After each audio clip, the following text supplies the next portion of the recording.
መልመጃ 1.1 ከዚህ በታች የተሰጡት ቁጥሮች ለ2 ለ3 እና ለ5 ይካፈላሉና ይላል። ለምን እንደሆነ አብራራ። አሁን ለሁለት ቼክ እናደርግ። ሁሉንም ለሁለት ቼክ እናደርግ፣ ውስብስብ እንዳይሆንብን ሁሉንም ለሁለት ቼክ እናደርግ። ይሄ ለሁለት ይካፈላል ምክንያቱም ተጋማሽ ነው። ይሄ አይካፈልም። ይሄ ይካፈላል። ይሄ ይካፈላል ምክንያቱም ይሄው መጨረሻው ተጋማሽ መሆኑን ነው የምናየው። ቀጥሎ ለ3 ይካፈላል። ሁሉንም እኔ ይሄ 1 እና 4ን ስንደምር 5 ደግሞ ለ3 ያለ ቀሪ አይካፈልም። ስለዚህ ይሄ ቁጥር አይካፈልም እንላለን። ይሄ ቁጥር ደግሞ ለ3 ይካፈላል። 2 ሲደመር 5 7 ደግሞ ለ3 ያለ ቀሪ አይካፈልም።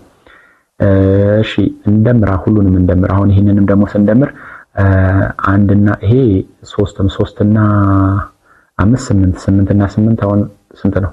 8 እና 8 16 ላይ 6 22 አሁን ይሄ 22 ሆነ ድምሩ 22 ለ3 አይካፈልም ያለ ቀሪ ማለት ነው። ስለዚህ ለ3 አይካፈልም። በተመሳሳይ ሁኔታ እንግዲህ ይሄንንም ለ3 እንደዛው ደምሮ በቃ ቀላል ነው አይደል? ይሄንን ደምሩ ቁጥሩ ለ3 ከተካፈለ ይካፈላል፣ ካልተካፈለ ደግሞ አይካፈልም እንላለን። ለ5 ደግሞ ቼክ ስናደርግ ይሄ አይካፈልም፣ ይሄ ይካፈላል መጨረሻው 5 ስለሆነ፣ ይሄ አይካፈልም መጨረሻው 5 ስላልሆነ ወይ 0 እና 5 ይሄም አይካፈልም ማለት ነው። ሰራን አንደኛን ጥያቄ። ከዚህ በታች የተሰጡት ቁጥሮች ለ4 ይካፈላሉን? ለ4 ደግሞ ደንቡ ምንድነው የሚለን? የመጨረሻዎቹ ሁለት ዲጂቶች ለ4 ያለ ቀሪ ከተካፈሉ ይሄ ቁጥር ለ4 ይካፈላል ነው የሚለን።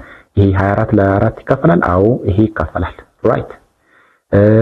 90 ለ4 ይካፈላል? አይካፈልም። እሺ ይሄኛውስ ለ4 ይካፈላል? አዎ ይካፈላል። ምክንያቱም 56 ለ4 ይሄው 1 4 1 6 4 ይካፈላል። ይሄኛውንም 72 ለ4 ይካፈላል? 1 4 3 2 8 32 ምንም የለም ተካፈለ ማለት ነው። ይካፈላል።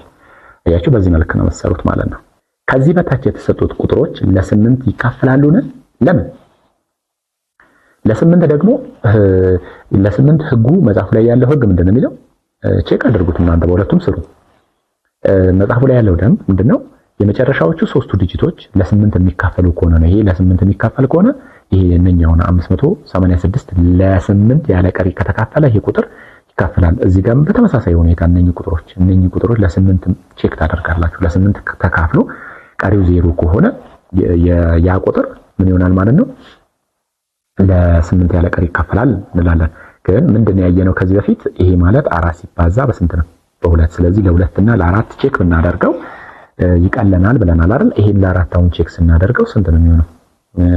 አሁን ይሄንን ለ4 ስናካፍል ማለት 86 ለ4 ስናካፍል ለ2 ይካፈላል። ለ2 ከተካፈለ ወደ 4 እንሄዳለን። ለ2 ካልተካፈለ ግን መልፋት የለብንም። ለ2 ስለሚካፈል ለ4 ቼክ እናደርግ።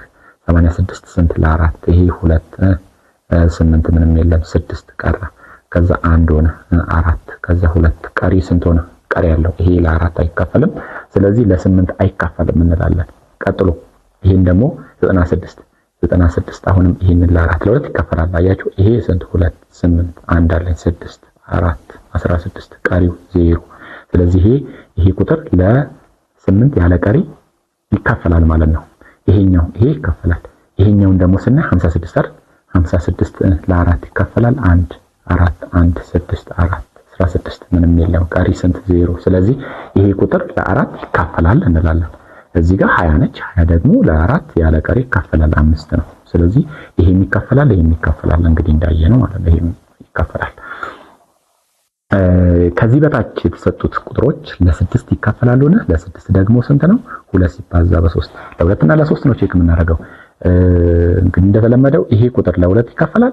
አዎ ተጋማሽ ነው። ለ3 ደግሞ መደመር ነው። እሺ ስንደምር ይሄ 9 ይሆናል። 9 እና 9 18 18 እና 8 እንደምራለን ስንት ሆነ ማለት ነው? 26 ደግሞ ለ3 ያለ ቀሪ አይካፈልም። ስለዚህ ይሄ ቁጥር ለ6 ያለ ቀሪ አይካፈልም ማለት ነው። እንቀጥል። እንደዚህ እያልን እንሄዳለን። ለ2 ይካፈላል መጨረሻው ስንት ስለሆነ? 6 ስለሆነ ተጋማሽ ስለሆነ። ለ3 ደግሞ እነኚህን ሁለቱን እንደምራለን 15 እና 5 20 29 እና 1 20 አሁን 20 እና እነኚህ ሁለቱ ደግሞ 12 ስለዚህ 42። ይሄ አሁን 42 ማለት ደግሞ 4 እና 2 6 ደግሞ ያለ ቀሪ ለ3 ይካፈላል። ይሄ ቁጥር ለ6 ያለ ቀሪ ይካፈላል ማለት ነው። እንቀጥል። ይሄ ተጋማሽ ነው።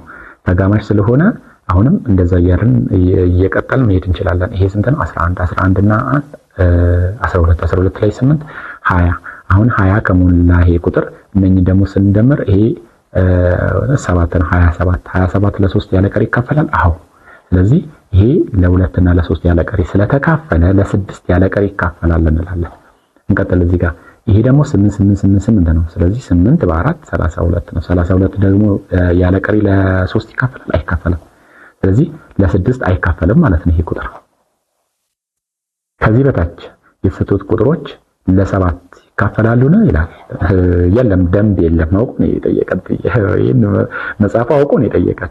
ምክንያቱም የለም ደንብ ለዚህ የለም። እንግዲህ በባህላዊ መንገድ ረጅሙን የማካፈል ዘዴ በመጠቀም ቀሪው 0 ከሆነ ይካፈላል፣ ቀሪው ደግሞ 0 ካልሆነ ቀሪ ካለው አይካፈልም እያልን ነው የምንሄደው። እንቀጥላ፣ አንፈራም፣ እናካፈል። ለ7 1 7 1 4 2 14 ምንም የለም። ቀሪ ስንት ሆነ? 0። ይሄ ይካፈላል እንላለን። እንግዲህ ሌላ አማራጭ የለንም። ይሄኛውን ደግሞ ጥያቄ እንስራ። ይሄን ለ7 እዚህ ጋር 9 63 4 2 42 ደግሞ 6 42 ይሄ ቀሪው ምንድነው?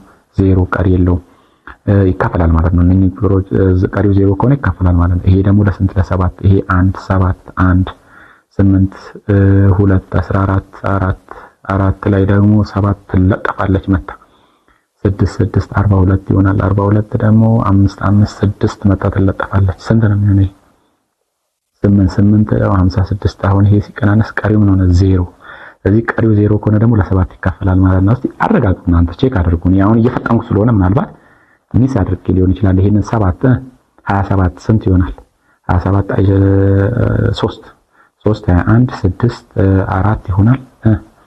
9 63 1 ከዛ 8 2 14 4 5 45 ማለት ነው። 5 መጣ ተለጥፋለች። 45 ስንት ነው የሚሆነው? ይሄ 6 42 3 5 ተለጣ እዚህ ጋር ትመጣለች። 5 ስለዚህ 5 ነው 35 ቀሪ፣ ይሄም ቀሪው 0። ስለዚህ ሁሉም ቁጥሮች ተካፈሉ ለ7። እንግዲህ አጋጣሚውን እኔ መሀል ላይ ተሳስቼውን አላውቅም። ሞክሩት እናንተ እንግዲህ ረጅሙን የማካፈል ዘዴ በመጠቀም ነው ማለት ነው ለ7 መካፈልና ያለመካፈሉን የምናውቀው። ያንን ለማሳየት ነው እንጂ መልሱ አይደለም የሚጠቅመን።